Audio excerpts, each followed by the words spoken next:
أعوذ بالله من الشيطان الرجيم. بسم الله الرحمن الرحيم. كل الطعام كان حلا لبني إسرائيل إلا ما حرم إسرائيل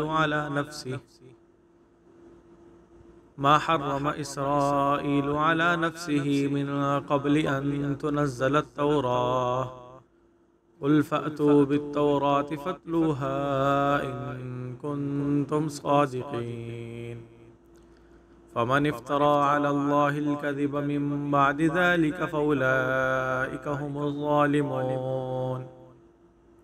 قل صدق الله فاتبعوا ملة إبراهيم حنيفا وما كان من المشركين. إن أول بيت وضع للناس للذي ببكة مباركا وهدى للعالمين. فيه آيات بينات مقام إبراهيم ومن دخله كان آمنا.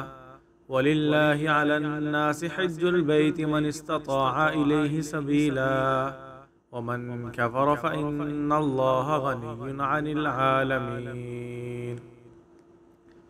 شروع کرتا ہوں اللہ تعالیٰ کے نام سے جو بڑا مہربان نہایت رحم کرنے والا ہے۔ بنی اسرائیل کے لیے سب کھانے کی چیزیں حلال تھیں مگر وہ چیز جو اسرائیل نے تورات نازل ہونے سے پہلے اپنے اوپر حرام کی تھی۔ کہہ دو تورات لاؤ اور اسے پڑھو اگر تم سچے ہو۔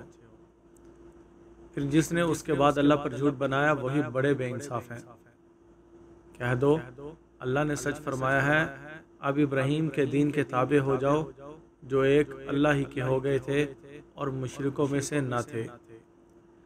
بے شک لوگوں کے واسطے جو سب سے پہلا گھر مقرر ہوا یہی ہے جو مکہ میں برکت والا ہے اور جہان کے لوگوں کے لیے رہنما ہے۔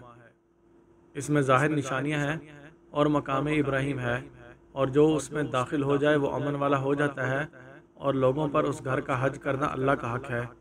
جو شخص اس تک پہنچنے کی طاقت رکھتا ہو اور جو انکار کرے تو پھر اللہ جہان والوں سے بے پرواہ ہے۔